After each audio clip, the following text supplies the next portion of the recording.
What's up, family? This is your man, not your boy. Go black to Africa. Like the backdrop back there? Yeah, I'm in Tanzania. Yeah, I think I'm going to probably be here for, just a few more months, and I'm about to head on up on out of here, give y'all more taste of Africa. But it's good though. But I want to share something with you all. I saw something disturbing today. It may not be disturbing to you, but we have to wake up to sometimes when we have those outside, I would say, of being an African who always wants to use us for what we have. Okay, so what am I talking about?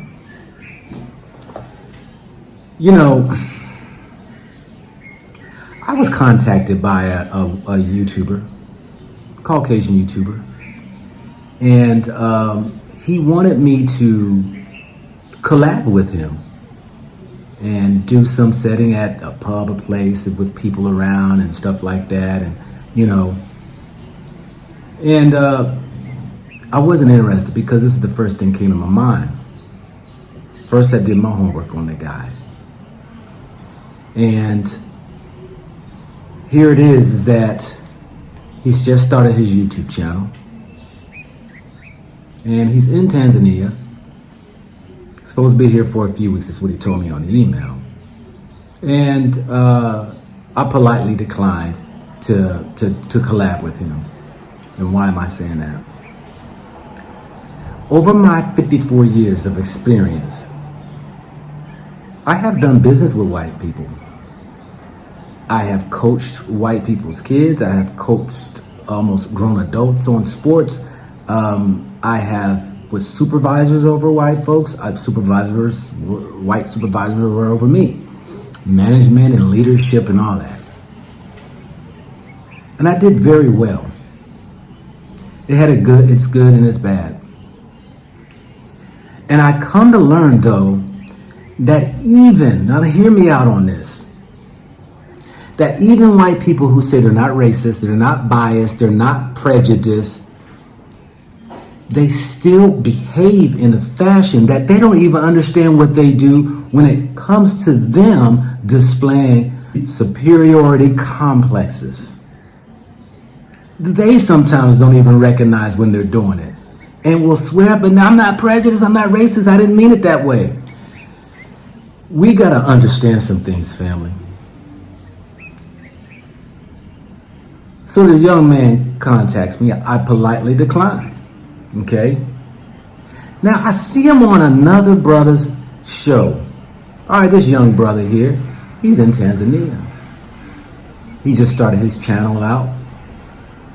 And he has the white guy on his show. Nah, it doesn't bother me if he does or not. I mean, hey, I'm not racist or prejudiced, but I know the game of the superiority complex. You see, they have a propensity to always want to come and know what you're doing, and then know what you're doing, and then take from it, and then broaden it, brand it, be able to showcase it, be able to exploit it, be able to use it to their benefit. Now, would I say anything is wrong with that? Well, the world is everybody's, right? And everybody can go around and take videos and cover stories, create documents and movies. But the problem of it is, what they take from you, they don't want to give back. Example at hand. The young man had the white guy on his show. Now, interesting enough, because even we don't even understand sometimes what we do or the way we behave. But this is what he did. The young brother labeled his video white versus black in Africa or Tanzania in the difference in treatment. And I said, he put white versus black, what the difference is in how you'll be treated in Tanzania. And they went around the town and to see what the differences is in the treatment. In the title itself, I'm like, why did he put black versus white? Because it's your channel. So it just kind of raised the eyebrow at me. But then I even went a little further and I said, okay, this is what sometimes they want to do in trying to come over and cross the lines and even draw and pull people over to their channel so they can get more viewers, so they can get more followers, because the more of you all go subscribe to this channel, he grows. But this is what I did. I said, let me see, did he do a video of them out there doing this test? And he put it on his channel and tell the people like the brother did, go watch his channel, subscribe to his channel and all that. Did he promote the brother? I didn't see it on his video. Now, that don't mean that he didn't video and he's waiting to edit it and to go ahead and launch it. But I'm curious to see, did he? Because these are the tricks that I see. He's not the only one who's approached me. When people reach their limit to certain things, they got to think of different ideas to cross over. We call it crossing over, because you now have to try to find new audiences, those who can be following you, and you can gain both sides of the track. What's wrong with that? Nothing's wrong with that. Actually, it's a smart game. It's just the problem of it is that we're not smart enough to understand when people come to us that want to try to pimp us for their own profit and gain, we succumb and we're always the last one behind. And they've already launched and went before. This is the other thing, is that we know the Europeans in the Western world has 10 steps up above us. Why do they constantly want us to get involved with them, to help them? It's because of the fact that we are a very creative people.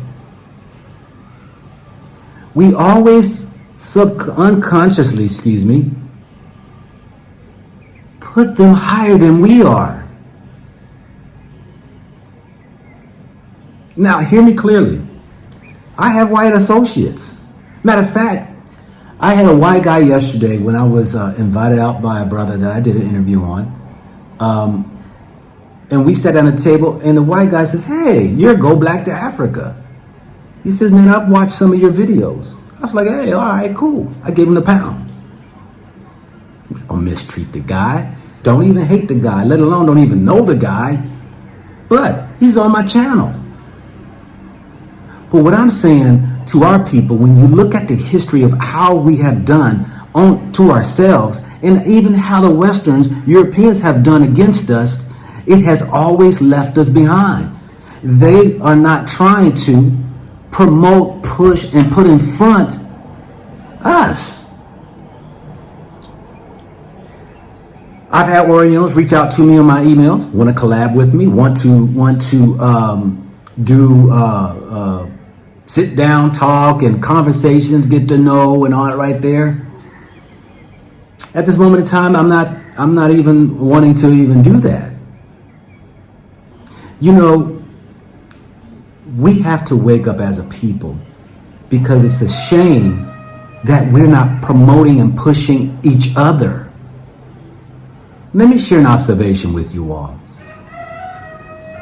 On my channel, you can go to my playlist, and I've promoted every YouTube brother and sister who has an active, because I looked at, they had to be at least 6 months in the game or so, at least, give or take, who's trying to at least do, videos, every once a week or something like that, so that we can be able to find these people, connect with them, and have a sense of a connection or a point of contact if we're coming to visit that country. I have done videos of brothers and sisters without even letting them know, like, hey, y'all, check these people out on their channel. They're over in this country and all that. You know how many brothers and sisters have called me up and asked me? You know how many brothers and sisters even did a video of me saying, hey, there's this brother out here, he's on the ground, this and that, all that right there. You know how many brothers and sisters have done that? Call me on a platform for an interview? 2. Actually 3, because I just did one. And the interesting thing is, they're all women. They're all women. When are we going to get to a place that something as easy and profitable as YouTube, we can connect together and build a circle, a network to help each other? But then we turn around giving focus to helping others. Now, to each his own, and it's your channel, you can do whatever you want to do. This is just an observation that I'm noticing, because, you know, it's no different than, you know, leeches love to suck. They're called scavengers. They only take, they don't give. The scavenger birds, the scavenger fish, these are some of the laziest critters out here that can't get and hunt for themselves. They have to wait for someone else, something, to do the hard work of running down an animal or trying to get food and do all the exhaustive work, and then all of a sudden come in and try to enjoy what has been worked so hard for. See, our youth don't understand the tricks, the trickeries that have been done to us over and over again. Our innovativeness stolen, and they patent it. Our ideas, all of the inventions we've done, and we didn't get no credit from it. Why? Because we're just a loving people who keeps bringing them in. You see, we can argue about them coming to Africa, stealing gold and all the riches of it, but can't even recognize when they're trying to come on your platform so they can get your subscribers, so they can build off of it and go to the next one and the next one, but not promote you. Find that quite interesting. Now, I'm not going to say all white people are the same, but what I'm going to say is this is the habitual behavior that has been done over and over again. And I'm going to give them a little excuse that sometimes they don't even know what they do. Forgive them, Father, for they know not what they do. Because when you look at yourself like the man of the land, you expect everybody to tell you yes. You expect everybody to welcome you with open arms. And you be dag if you want to hear anybody tell you no. We have to get out of this mindset, and we need to start building us up first before trying to build somebody else up.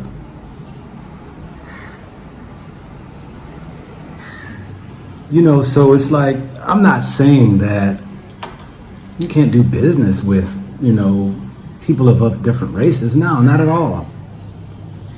But you got to just be cautious in who you're connecting with and just trying to find out, are you being used?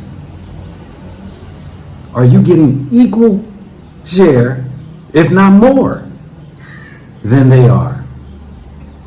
Because even a person who would want to, just because, you know, a person may have, a brother or sister may have less, and a person who had, let's say a white person comes in and they got more, just to keep it on the YouTube thing. a person who has 1 million subscribers and they're trying to come over into, a platform that has 50,000 subscribers. You would think, they got their million, they don't need me. Actuality, they do. Why? Because like I said, casting the net, trying to get all, crossing the lines are very important. I saw a video with our young brother, Walter Maya. And he did a collab with, and I've watched his videos, before, and watching both of their videos, they have two total different content. Walter Maya is bringing out the success of Africa, what people are doing and all that, their business and things like that. I'm not saying that you can't do business with, people of different races. No, not at all. But you got to just be cautious in who you're connecting with and just trying to find out, are you being used? Are you getting equal share, if not more, than they are? Because even a person who would want to, just because, a person may have, a brother or sister may have less, and a person who had, let's say a white person comes in and they got more, let's just keep it on the YouTube thing. A person who has 1 million subscribers and they're trying to come over into, a platform that has 50,000 subscribers. You would think, they got their million, they don't need me. Actuality, they do. Why? Because like I said, casting the net, trying to get all, crossing the lines are very important. I saw a video with our young brother, Walter Maya. And he did a collab with Drew Binsky. And I've watched his videos, before, and watching both of their videos, they have two total different content. Walter Maya is bringing out the success of Africa, what people are doing and all that, their business and things like that. Drew is just gallivanting around Africa, showing the different cultures and the ways of a place. He'll be in and out, and he goes and continues on his travel. Two different contents. But I wonder who contacted who. Because I know they met before in Rwanda. And when he went to Ghana, Walter Maya's stomping ground, call up Walter Maya, or did Walter Maya call up? But at least on the platform, he do have the video with Walter Maya and introducing him. And for those who don't know who Walter Maya is, who he is, check out his platform. I think it's WODE space MAYA, Walter Maya. Yeah, check him out. But I'm saying though, family, we have to get to a place to build us up before trying to build somebody else up. We need to make sure that we're not the ones left without. Because while they keep taking and taking and taking and taking, we always end up with nothing. Now, people in Africa don't understand our story when I'm sharing these stories of how we have been treated and disregarded over in a Western world. It's hard for them to believe. That's why most Africans are very welcome to everybody. They're like, hey, everybody out here we love and care for. And I love everybody. Don't like a lot of their ways. And I know we are different people. No, we're not the same. That's been proven scientifically, physically, spiritually and mentally. But we all can get along while we're all on this earth, and hopefully can respect and love one another. But you just have those out there, a large majority, who continues to take and not give. And if they are giving, there's always something behind it. Because you know how Africa got in its state to where it is today is by a free hand of giving, while they're taking billions and giving us crumbs. We need to wake up. Not only in Africa, not only in America, Canada, and Europe, but us people all around the globe need to wake up, and we have to build each other to get us in our rightful place that once we were on and was knocked off. And every time you think somebody's lending you a hand, they're pushing you back. This is your man, not your boy. Go black to Africa.